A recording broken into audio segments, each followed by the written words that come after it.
चलता डगरिया पीरा जल पार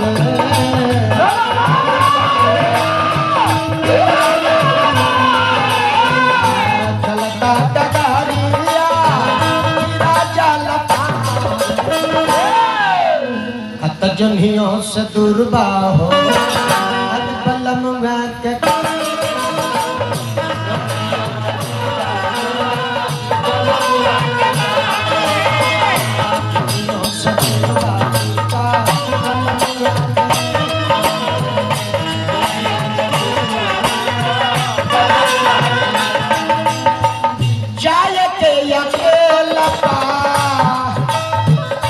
संगीना साथी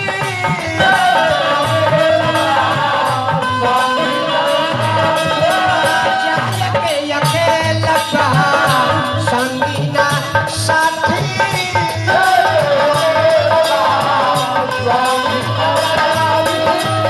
नई खेसारी में गाड़ी घोड़ा हाथी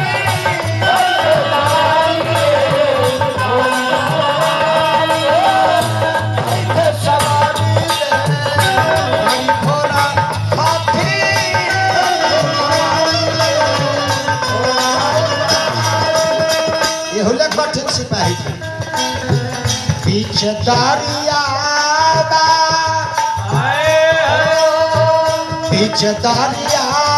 दरिया में नहीं खना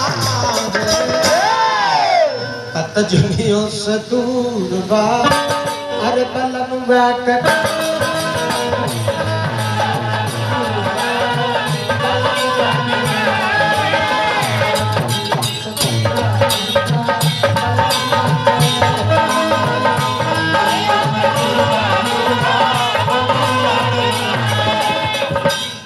तो कहबजे बन करे कहतर घमंड आचार्य अभिमान का अर्थ जानते हो अपने गुरु का घमंड होना चाहिए हमारा गुरु तेजस्वी है प्रतापी है अपने गुरु का नाम का घमंड होना चाहिए वो घमंड हमको है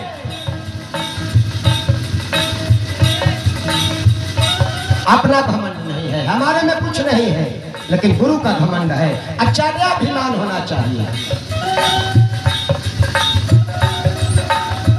कौन बाबू है कमाई बाबू है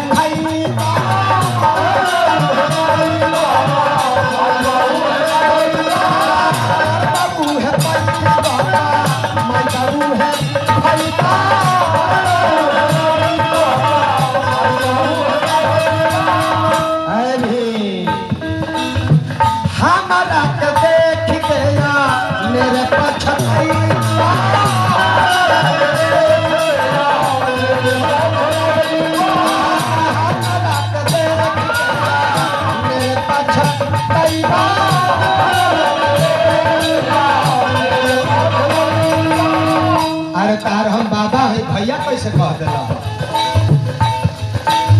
सातु पर सबूर करा अब हर चलाइबा सोचबा जे फुलाव पर पियाव उतना मिली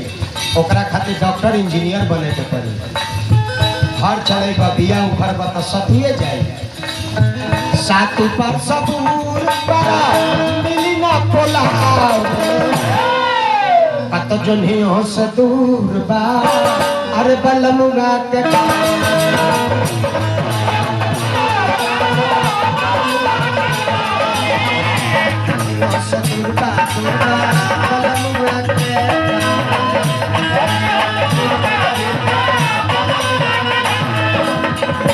अंतिम करी में तेरा में